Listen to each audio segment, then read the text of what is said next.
Quickly, as I'd gotten excited to see it, I lost my nerve.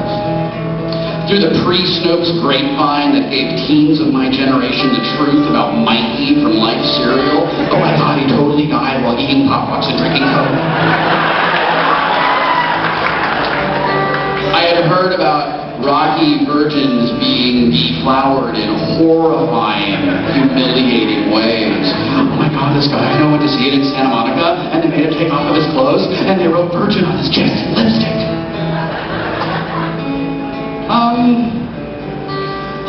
Don't you do horrible things to people who haven't seen it before? I asked in what I hoped was a nonchalant voice. Not really, he said. But if you're worried about it, we won't say anything.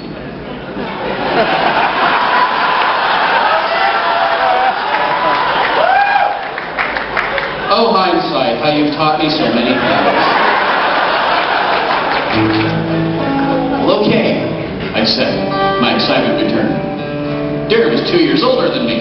He was wise in the ways of the world. I knew I could count on him to keep my secret shame between us. The waitress came back by our table. Can I get you guys anything else? Before I could demand a shrubbery and a phone number with equal chances of getting either, Darren said, could we get some slightly burnt white toast?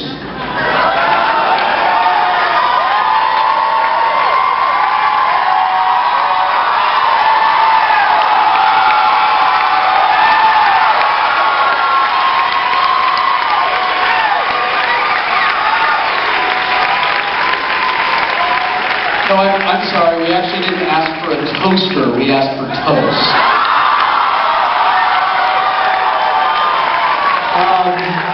Spoiler alert. Thank you, Wil Wheaton.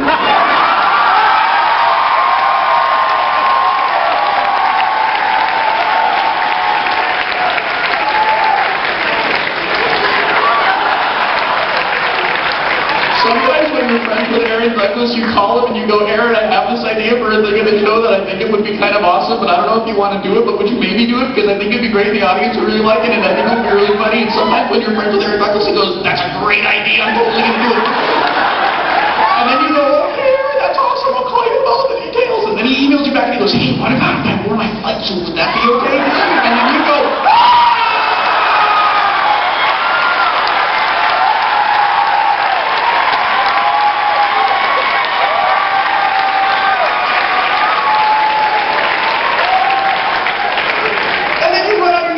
You go, how did I deserve this life?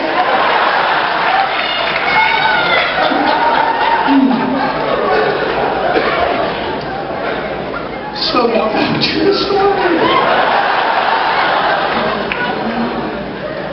The waitress came back by our table. Can I get you guys anything else? Before I could demand a shrubbery and a phone number with equal chances of getting either, Darren asked, could we get some slightly burnt white toast? The waitress and I gave him the same curious look.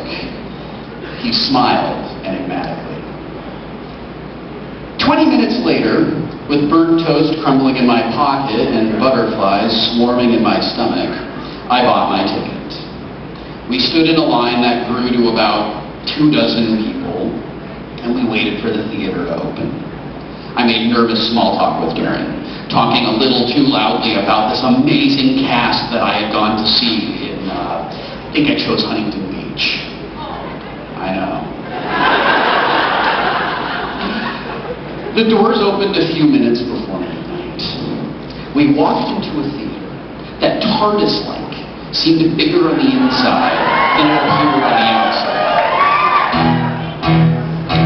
Dirty blue and orange curtains hung on the walls.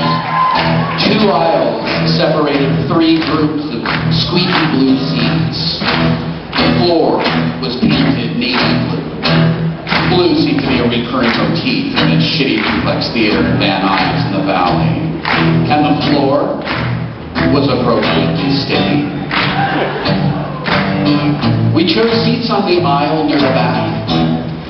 I should have been freaked out when a guy sat down a few rows in front of us and lit a cigarette. Total violation.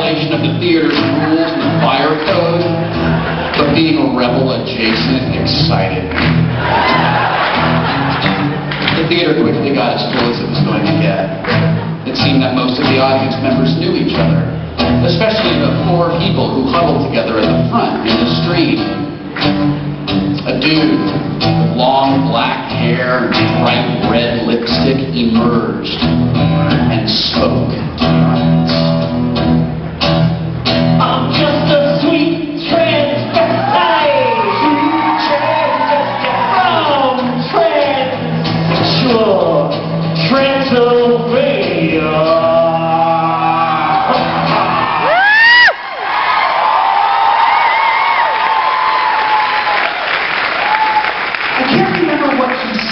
Because as he began speaking, a hand tapped me on the shoulder.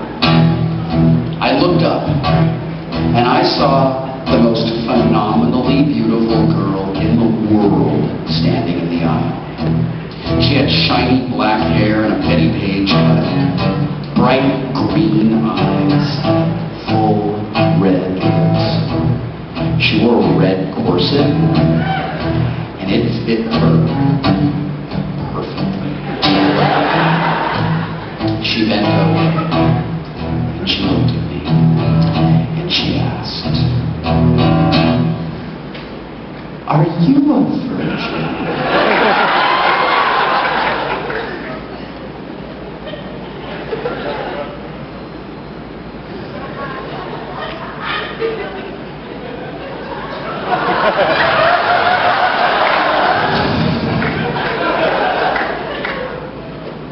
What?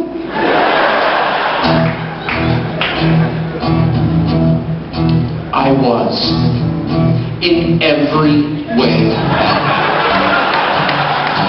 And in that moment, I would have pushed my mother in front of a train on its way into a lake of fire if it meant that this girl would cure me of this affliction. If I had been standing, I'm certain I would have fainted. She extended one hand, and she caressed my face. She repeated herself more seductively than the first time.